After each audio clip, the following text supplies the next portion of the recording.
देखिए ऐसा है जी, prosecution has moved an application for polygraphy test. We have given our reply and we have denied the consent for giving that test. We have made 3 submissions that polygraphy test has no evidentiary value. It only measures the stress and not the veracity of the answers. And thirdly, it has only been moved to delay the investigation and to harass Sandeep Singh. And the Sandeep Singh has a right under Article 20 subclause 3, which he has invoked and refused to give this test because it has no evidentiary value, which has also been admitted by the counsel for the complainant in the open court. तो क्या ये जो बात होगी ये उनके खिलाफ नहीं जाएगी कि संदीप सिंह इस टेस्ट से बच रहे हैं? नहीं, ये खिलाफ तब जाएगी ना जब इस टेस्ट की एविडेंशियरी वैल्यू हो.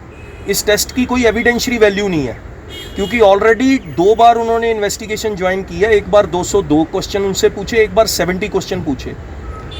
पूरी इन्वेस्टिगेशन में उन्होंने शामिल हुए हैं. जब भी पुलिस ने बुलाया वो गए हैं.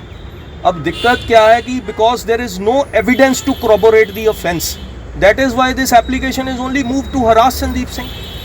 Once this polygraphy test has no evidentiary value, it can only measure the stress and not the veracity of the answers. और ये मैं नहीं कह रहा, ये सुप्रीम कोर्ट की लैंडमार्क जजमेंट है सेल्वी की, जिसने ये डिस्कस करा कि इस टेस्ट की क्या वैल्यू है.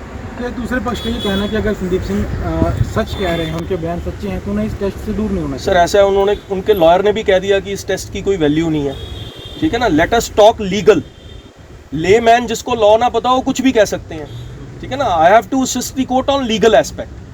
तो ये मैं नहीं कह रहा है. I have given the judgment of landmark judgment in Selvi's case, जिसमें 250 पेजों की जजमेंट है, जिसमें सुप्रीम कोर्ट ने लिखा है कि इस टेस्ट की क्या एविडेंशियरी वैल्यू है, क्या आप किसी को फोर्स कर सकते हो इस टेस्ट के लिए, और ये टेस्ट क्या मेजर करता है.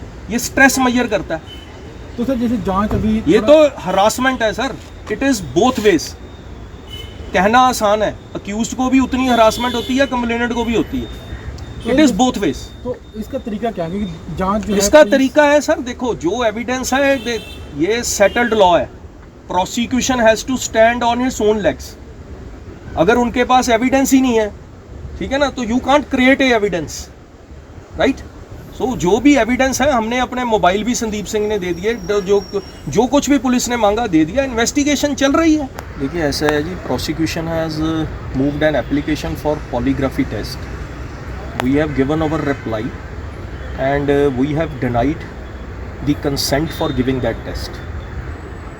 We have made 3 submissions that polygraphy test has no evidentiary value. It only measures the stress and not the veracity of the answers. And thirdly, it has only been moved to delay the investigation and to harass Sandeep Singh. And the Sandeep Singh has a right under Article 20 subclause 3, which he has invoked and refused to give this test because it has no evidentiary value, which has also been admitted by the counsel for the complainant in the open court. तो क्या ये जो बात होगी ये उनके खिलाफ नहीं जाएगी कि संदीप सिंह इस टेस्ट से बच रहे हैं? नहीं, ये खिलाफ तब जाएगी ना जब इस टेस्ट की एविडेंशियरी वैल्यू हो. इस टेस्ट की कोई